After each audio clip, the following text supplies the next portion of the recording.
మనం intermediate first year సంబంధించినటువంటి తెలుగు పరీక్షలో బై మార్కులు సంపాదించుట కొరకు ఏ విధంగా ప్రిపేర్ అవ్వాలో అనేటటువంటి విషయాల్ని మనం ఇప్పుడు తెలుసుకుందాం.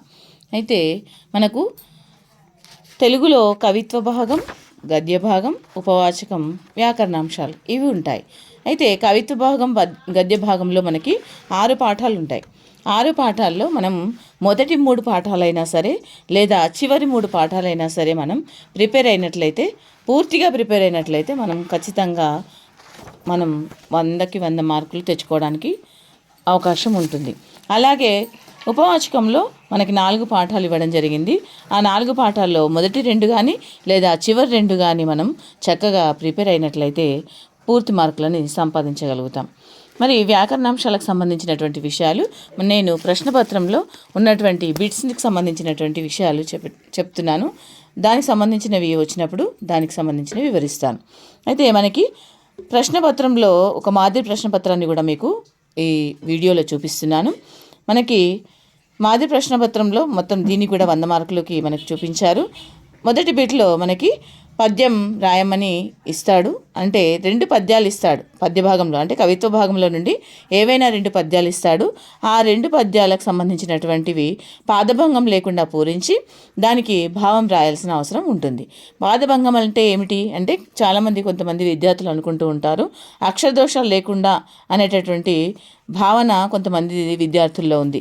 కానీ పాదభంగం అంటే పాదం అంటే వరుస, భంగం అంటే వరుసకి భంగం కలిగించకపోవడం, ఆటంకాలు కలిగించొద్దు. అంటే మనకి పద్యం 4 వరుసలు ఉంటుంది.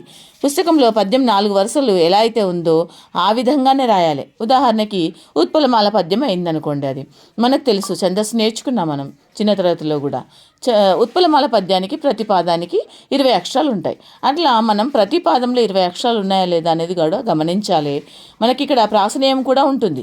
ప్రాసనేయం అంటే ప్రతి పద్యపాదంలో 2వ అక్షరం ఒకే హల్లును కలిగి ఉంటుంది. అట్లా ఒకే హల్లు వచ్చిందా లేదా అనేది కూడా మనం గమనించినట్లయితే అది పాదభంగం కలగకుండా ఉంటుంది. కాబట్టి అది జాగ్రత్తగా చూసుకోవాలి. పద్యం రాసినందుకు 4 మార్కులు, భావం రాసినందుకు మనకి 4 మార్కులు, మొత్తం ఇది 6 మార్కులు. అయితే పద్యం రాసినందుకు 3 మార్కులు, దాని యొక్క భావం రాసినందుకు మనకి 3 మార్కులు రావడం జరుగుతుంది. అయితే తర్వాత ఇది 1వ బిట్ 6 మార్కులకు సంబంధించినటువంటిది. తర్వాత 2వ బిట్, దీనికి మనకి 6 మార్కులు ఇచ్చారు. అయితే ఇది కవిత్వ భాగంకు సంబంధించినటువంటి ప్రశ్నలు వస్తాయి, వ్యాసరూప సమాధాన ప్రశ్నలు. దీంట్లో 2 ఇస్తాడు, ఏదైనా ఒకటి రాయమంటాడు. 20 పంక్తుల్లో రాయాలి సమాధానం. పంక్తులు అంటే వరుసలు అంటే మనం రాసినటువంటి జవాబులో 20 వరుసలు ఖచ్చితంగా ఉండాలి. అంటే లైన్గా మొదటి లైన్ మొదలు పెట్టామంటే చివరి వరుస దాకా ఆగకుండా రాయడం అని కాదు. ఎప్పుడైనా సరే వ్యాసరూప సమాధాన ప్రశ్నలు రాసినప్పుడు మనం సైడ్ హెడ్డింగ్స్ని వినియోగించాలి మరియు పేరా వైజ్గా రాయాల్సి వస్తుంది. ఆ పేరాల్లో కూడా మధ్యలో ఎక్కడైనా సరే పాయింట్స్ అవసరం ఉన్నాయంటే కూడా దాన్ని మెన్షన్ చేయాలి.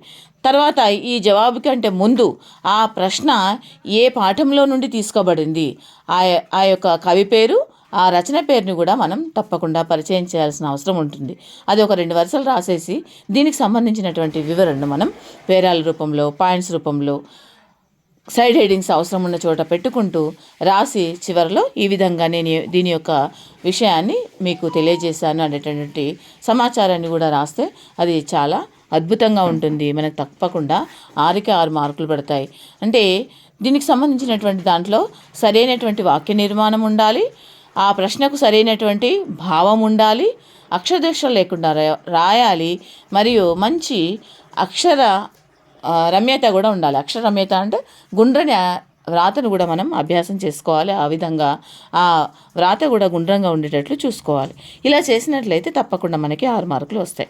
తర్వాత 3వ బిట్, ఇది కూడా 6 మార్కులు. దీంట్లో ఇంతకుముందేమో కవిత్వ భాగం నుండి ఇచ్చాడు, ఇప్పుడు గద్య భాగం నుండి 2 ప్రశ్నలు ఇస్తాడు. ఆ 2 ప్రశ్నలు కూడా మనకి చెప్పాను కదా ఇంతకుముందు, మొదటి 3 పాఠాలైనా సరే చివరి 3 పాఠాలైనా సరే అట్లా పద్యభాగం గద్యభాగం మనకి ప్రశ్నలు ఇచ్చినప్పుడు అట్లా మనం ఏవి ఈజీ అనుకుంటే వీటిని పూర్తిగా చదివినట్లయితే మనకు తప్పకుండా దీన్ని అటెండ్ చేయగలుగుతాం.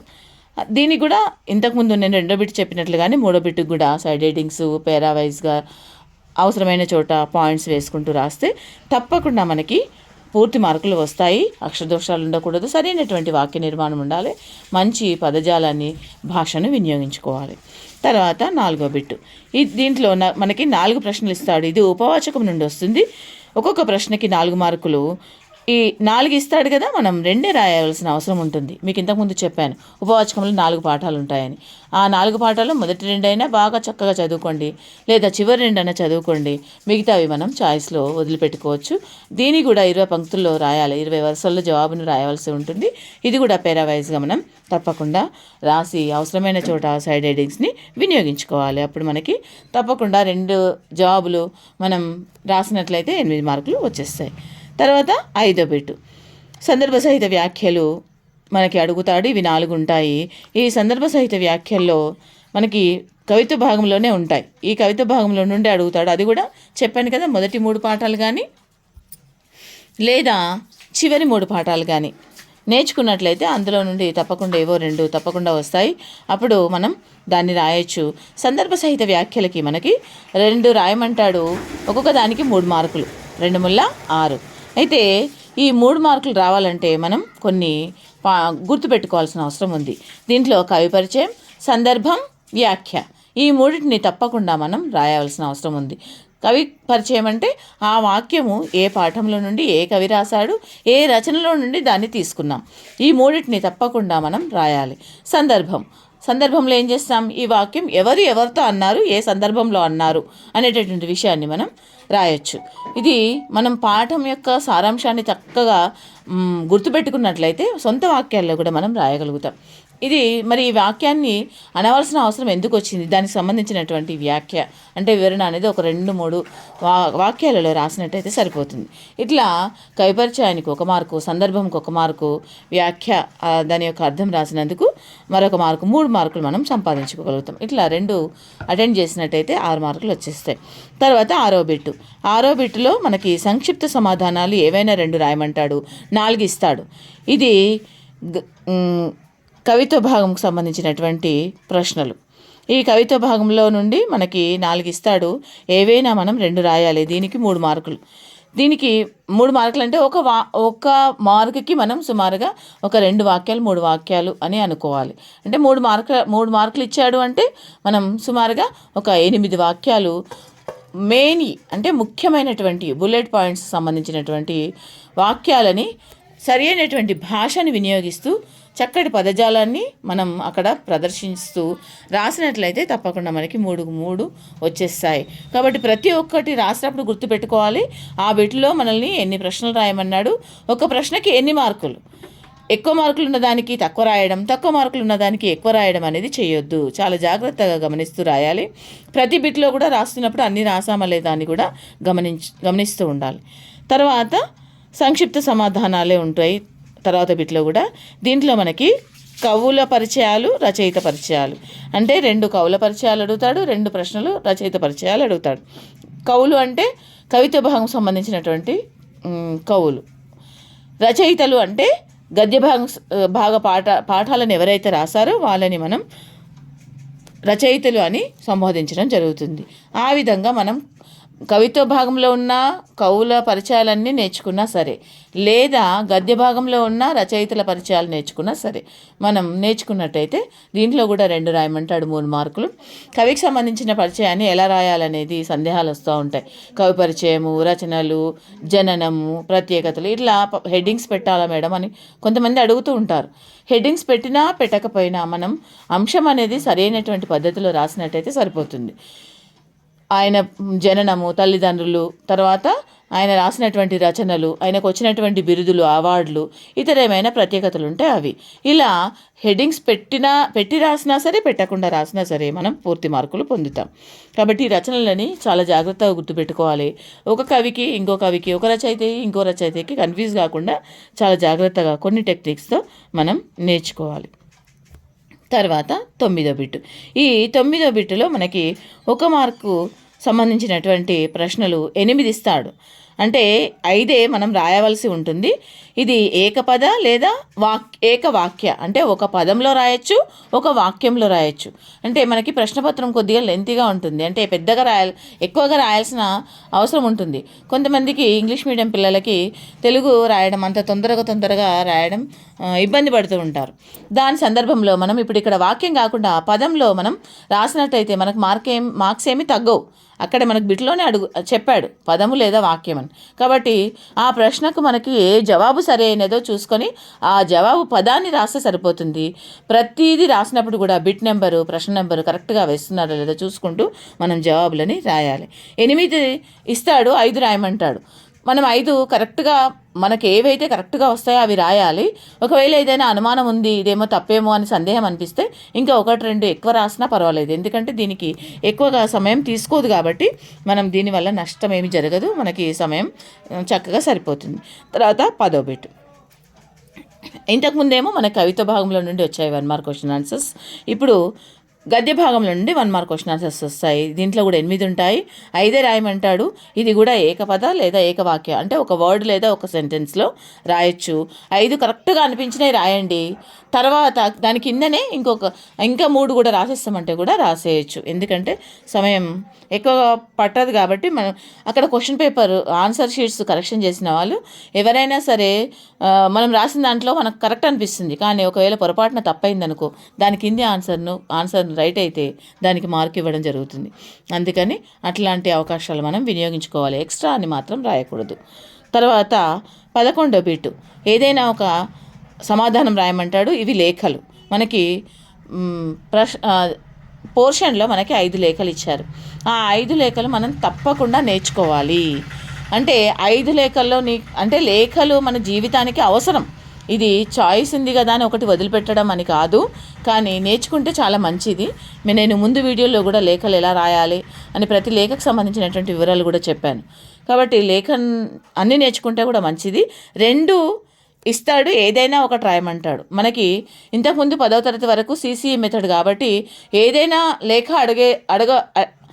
అడిగేవాడు, అంటే సందర్భం ఏదైనా ఇచ్చి అడిగేవాడు. కానీ ఇక్కడ అది కాదు. మనకు 5 లేఖలు ఇచ్చాడు. ఆ ఉన్న 5 లేఖల్లోనే మనకి ఏవైనా 2 ఇస్తాడు. వాటిని కంప్లీట్గా తప్పులు లేకుండా నేర్చుకున్నట్టయితే మనం పూర్తిగా 5 మార్కులు పొందుతాం. దీంట్లో తేదీ, ఊరి పేరు, సంబోధన, మధ్యలో విషయ వివరణ, తర్వాత కిందికి ఇట్లు, తర్వాత చిరునామా రాసేదానికి చిరునామా అంటే అఫీషియల్ లెటర్స్కి మనం పైన చిరునామా అంటే కింద చిరునామా అవసరం ఉండదు. నాన్ అఫీషియల్ అంటే తల్లిదండ్రులకు కానీ సోదరులకు కానీ తాతయ్య నానమ్మలకు కానీ ఇలా మిత్రులకు కానీ రాసినప్పుడు కింద చిరునామా ఉంటుంది, అది గుర్తుపెట్టుకోండి. చిరునామాలో మీరు కొంతమంది ఏమనుకుంటున్నారు, చిరునామాలో ఒక పేరు ఊరి పేరు రాసేస్తే సరిపోతుంది అని అనుకుంటున్నారు. కానీ ఇక్కడ మీకు అవగాహన కల్పించడం కోసం, తెలియజేయడం కోసం ఇది లేఖ రాయమని చెప్పడం జరుగుతుంది. కాబట్టి చిరునామాలో పేరు, ఇంటి నెంబరు, ఊరి పేరు, జిల్లా పేరు, పిన్ కోడ్ నెంబర్ ఇవన్నిటిని పూర్తిగా రాయాల్సిన అవసరం ఉంటుంది. కాబట్టి మన పుస్తకంలో ఎలా అయితే ఇచ్చాడో దాన్ని బాగా పరిశీలించి ఆ విధంగా నేను నేర్చుకున్నట్టయితే మనకి డివైడింగ్గా మార్కులు ఉంటాయి. ఆ డివైడింగ్గా మార్కులు ఎలా అనేది కూడా నేను ముందు వీడియోలో పెట్టాను, అది చూడండి, నేర్చుకోండి, 5 మార్కులు పొందేసేయండి. తర్వాత 12వ బిట్. ఈ 12వ బిట్లో మనకి సందులకు సంబంధించినటువంటివి ఇవ్వడం జరుగుతుంది. మరి సందులకు సంబంధించిన దాంట్లో మనకి 8 సంధి పదాలు ఇస్తాడు. ఆ 8 సంధి పదాలకి సంబంధించినటువంటివి మనం ఏం చేయాలి, ఏవైనా 4 మనకు బాగా వచ్చినాయి చూసుకోవాలి, రాయాలి, కన్ఫ్యూజ్ అవ్వద్దు. ఆ సంధి పదాన్ని విడదీయాలి, సంధి పేరు రాయాలి, సంధి యొక్క సూత్రం రాయాలి. అంటే సంధి విడదీసినందుకు 1 మార్కు, సంధి పేరు రాసినందుకు 1 మార్కు, సూత్రం రాసినందుకు 1 మార్కు. ఇలా ఖచ్చితంగా మనకి 3 మార్కులు అట్లా కేటాయించబడి ఉంటాయి. అందుకని మీరు తొందరలో విడదీసి సంధి పేరు రాయకపోయినా సూత్రం కరెక్ట్గా రాసినా మనకి అక్కడ 1 మార్కు తీసేస్తారు. కాబట్టి జాగ్రత్తగా చూసుకోండి, పేపర్ అంతా రాసిన తర్వాత చూసుకోండి, రాసేటప్పుడు కూడా బాగా గమనిస్తూ పరిశీలించుకుంటూ రాయండి. మనకి ఇక్కడ పోర్షన్లో తెలుగు సందులు, సంస్కృత సందులు ఇచ్చాడు. మ్యాక్సిమం సంస్కృత సందులు పూర్తిగా నేర్చుకున్నా మనకు మిగిలినవి చాయిస్లో వదిలిపెట్టుకోవచ్చు. లేదా తెలుగు సందులు, సంస్కృత సందులు మీకు ఎంతవరకు నేర్చుకోగలుగుతా అంతవరకు నేర్చుకోండి. వీటికి సంబంధించినటువంటి కూడా ముఖ్యమైనవి నేను ఇంతకుముందు వీడియోలో చెప్పాను. ఇంకేమైనా కావాలనుకుంటే కూడా మళ్ళీ అడగండి, చెప్తాను. కాబట్టి తప్పకుండా ఆ సంధికి సంబంధించినటువంటి విడదీయడము, సంధి పేరు రాయడం, సూత్రం రాయడం మాత్రం మర్చిపోకండి. చాలా సులభంగా మనం 12 మార్కులు పొందవచ్చు. మనం ఒక ఆన్సర్ 6 మార్కులది 20 పంక్తులు రాస్తే మనకు 6 మార్కులు వస్తాయి. కానీ ఇక్కడ మనం ఒక్క పేజీలోనే 4 సందులకు సంబంధించినటువంటి వివరాలు రాసేయచ్చు, మనకు 12 మార్కులు పొందుతాం. ఎట్టి పరిస్థితిలో కూడా దీన్ని మాత్రం మిస్ చేయకండి. కాబట్టి ప్రతి ఒక్కటి జాగ్రత్తగా రాయండి. ఈ 4 రాసిన తర్వాత మీకు ఏదైనా సందేహం అనిపిస్తే ఇంకొక 2 ఎక్స్ట్రా రాయండి, తప్పలేదు. ఎందుకంటే ఇది ఎక్కువగా సమయం తీసుకోదు. ఏదైనా తప్పుపోయిందనుకో మనం 3 మార్కులు కోల్పోతాం. కాబట్టి అటువంటివి చేయకండి. నెక్స్ట్ 13వ బిట్లో మనకి సమాసాలు అడుగుతాడు. ఆ సమాసాలకు సంబంధించినటువంటి కూడా 8 ఇస్తాడు. ఆ 8లో 4 రాయమంటాడు. ఆ 4లో మనం ఆ సమాసం పదానికి విగ్రహవాక్యం రాయాలి, మరియు సమాసం పేరు కూడా రాయాలి. సమాసం పదం యొక్క విగ్రహ వాక్యాన్ని రాస్తున్నప్పుడు మనకి ఆ 2 పదాల మధ్యలో సంబంధం అనేది కుదురుతుందా కుదరడం లేదా అనేది మనం గమనించాలి. కుదిరినట్లయితే అది సరిపోతుంది. ఆ మధ్యలో సంబంధం ఉన్నది కరెక్ట్ అయితేనే దానికి సంబంధించినటువంటి సమాసాన్ని మనం గుర్తుపెట్టుకోవాలి. ఇప్పుడు ఆలు పిల్లలు అని ఉందనుకో, ఆలుయును పిల్లలును అంటే 2 సమానమైనటువంటి ప్రాధాన్యం కలిగినవి వచ్చాయి. కాబట్టి ఇట్లా ఉభయపద అర్థ ప్రాధాన్యం కలిగినది ద్వంద్వ సమాసం. అందుకనే మనం ఇది ద్వంద్వ సమాసం అని రాసేయాలి. అంటే విగ్రహవాక్యాన్ని బట్టి మనకు సమాసం పేరు వచ్చేస్తుంది. దాన్ని బట్టి చూసుకొని జాగ్రత్తగా రాసేయండి. తర్వాత 14వ బిట్. దీంట్లో మనకి 3 వ్యాసాలు ఇస్తాడు. ఏదైనా ఒకటి మాత్రమే రాయమంటాడు. మనకు మొత్తం ఎన్ని ఉన్నాయి? 4 వ్యాసాలు ఉన్నాయి. ఆ 4 వ్యాసాలు ఒకటి వదిలిపెట్టేసుకోండి. ఒకటి మీకు ఏదైనా హార్డ్ అనిపిస్తే దాన్ని వదిలేసేయండి. ఒకటి కాదు 2 వదిలేసేయండి. 2 వదిలేసి 2 మాత్రం ఖచ్చితంగా చాలా చక్కగా నేర్చుకోండి. ఈ వ్యాసాలకు సంబంధించినటువంటి వీడియోలు కూడా నేను పెట్టాను. ఆ 2 వ్యాసాలను అలా చాలా చక్కగా నేర్చుకోండి. తప్పకుండా మనకి 5 మార్కులు వస్తాయి. వ్యాసం రాసినప్పుడు మనము తప్పకుండా ఉపోద్ఘాతం, విషయ వివరణ, ముగింపు అంటే వీటిని సైడ్ టాపిక్స్ రాయొద్దు, కానీ ఇవి మాత్రం ఉండేటట్టు చూసుకోవాలి. ఉపోద్ఘాతం సంబంధించినటువంటి పేర మొదట రాయాలి. అంటే ఆ టాపిక్ అంశంకి సంబంధించినటువంటి అదంటే ఏమిటి, దాంట్లో ఉన్నటువంటి లాభ నష్టాలు అనేది షార్ట్ ఫామ్లో 1-2 వాక్యాలు రాయాలి. విషయ వివరణలో మనం చాలా జాగ్రత్తగా పాయింట్స్ వేసుకుంటూ సైడ్ హెడ్డింగ్స్ పెట్టుకుంటూ రాయాలి. ముగింపులో దాని మీద నీ అభిప్రాయం ఏంది, ప్రభుత్వానికి నువ్వు చెప్తున్నటువంటి అభిప్రాయం ఏమిటి, ఇవన్నిటిని మనం మెన్షన్ చేయాల్సిన అవసరం ఉంటుంది. తర్వాత మనకు 15వ బిట్. ఈ 15వ బిట్లో అనువాద వాక్యాలు ఇస్తాడు. మొత్తం మనకు పోర్షన్లో 20 వాక్యాలు ఇచ్చాడు. ఈ 20 వాక్యాల కంటే ఎక్కువగా మనకి వేరేది ఏది అడగదు. ఈ 20 వాక్యాలను చాలా జాగ్రత్తగా నేర్చుకోవాలి. ఈ 20 వాక్యాలను నేర్చుకున్నట్టయితే మనం తప్పకుండా 5 మార్కులు పొందినట్లే. ఇంగ్లీష్లో వాక్యం ఇస్తాడు. ఇంగ్లీష్ మీడియం పిల్లలకి ఇది చాలా సులభం. కానీ తెలుగులో కొన్ని కఠినమైనటువంటి పదాలు ఉన్నాయి. తెలుగులో అనువదించుకున్నప్పుడు ఆ అనువదించినటువంటి పదాలని మనం కొద్దిగా ఏం చేయాలా చూసి జాగ్రత్తగా 1-2-3 సార్లు మనం రాసి చూసుకోవాలి. నేను రాసింది కరెక్ట్ అవుతుందా తప్పు అవుతుందా అనేది జాగ్రత్తగా గమనిస్తే అది మనం రాయగలుగుతాం. 5కి 5 వాక్యాలు. దీంట్లో చాయిస్ ఉండదు కాబట్టి ఇది గమనించాలి. చాయిస్ లేదు కాబట్టి మనం 20 వాక్యాలను తప్పకుండా నేర్చుకోవాలి. దీన్ని మాత్రం వదిలిపెట్టద్దు. ఇంకా చివరగా మిగిలింది ఏంటి? 16వ బిట్టు పేరాగ్రాఫ్ ఇస్తాడు. దాని కింద క్వశ్చన్స్ ఇస్తాడు. ఈ పేరాగ్రాఫ్ సంబంధించినటువంటి కూడా స్థూల అవగాహన అంటాం దీన్ని. ఈ స్థూల అవగాహన కింద కూడా మనకి పేరాలు ఇచ్చాడు. ఇక్కడ ఆ పేరాలకు సంబంధించినటువంటివి మనం కింద ప్రశ్నలు కూడా ఉన్నాయి. ఆ ప్రశ్నలను అవే ప్రశ్నలు ఇస్తాడు, వేరే ప్రశ్నలు ఇవ్వడిగా. అందుకని ఆ ప్రశ్నలు మనం చాలా జాగ్రత్తగా చూసుకున్నట్టయితే చాలా చకచకగా ఏ పేరా ఇచ్చాడు, మనం దానికి సంబంధించింది ప్రశ్నలు ఏమున్నాయని చూసుకుంటే టకటకటక రాసేస్తాం. మొత్తం 5 ఇచ్చాడు మనకి ఈ స్థూల అవగాహన కింద 5 పేరాలు. దాని కింద ప్రతి ఒక్క దాని కింద కూడా 5 ప్రశ్నలు ఇచ్చాడు. ఇప్పుడే మనం ఏం చేయాలి, ప్రతి ఒక్క ప్రశ్నకి పేరాలో ఎక్కడ సమాధానం ఉంది అనేది బాగా గుర్తుపెట్టుకోవాలి. పరీక్షలో నేను చదివి అప్పుడు రాస్తాను అంటే అది కష్టం. ఇంతకుముందు 10th మనకి ఏ పేరా ఇస్తాడో తెలియదు. అపరిచిత గద్యం ఇచ్చి కింద ప్రశ్నలు ఇచ్చి రాయమనేవాడు. కానీ ఇది అపరిచిత గద్యం కాదు, పరిచిత గద్యం. మనకు పరిచయం ఉన్న గద్యం, పరిచయం ఉన్న ప్రశ్నలే. అందుకనే సులభంగా మనం మార్కులని పొందగలిగే దాన్ని అస్సలు మిస్ అవ్వద్దు. తప్పకుండా మనం ఈ 5 అంటే 25 ప్రశ్నలకి 25 జవాబులు అంటే ఆ పేరాలు ఎక్కడెక్కడ ఉన్నాయి అనేది మనం తెలుసుకున్నట్టయితే చాలా జాగ్రత్తగా మార్కులని పొందుతాం. ఇంకేమైనా అనుమానాలు ఉంటే ఏమైనా సందేహాలు ఉంటే మీరు మెసేజ్ పెట్టండి, దానికి సంబంధించినటువంటి వివరాలని చెప్పే ప్రయత్నం చేస్తాను. ఇలా ఈ విధంగా మనం ప్రిపేర్ అయినట్లయితే తప్పకుండా మనం 99 అంటే 100కి 100 మార్కులు భాషల్లో వేయరు కాబట్టి 99 మార్కులని తప్పకుండా పొందుతాం. చాలా జాగ్రత్తగా చదువుకోండి, మంచి మార్కులని పొందండి, 99 మార్కులు సంపాదించండి. అందరికీ ఆల్ ది బెస్ట్.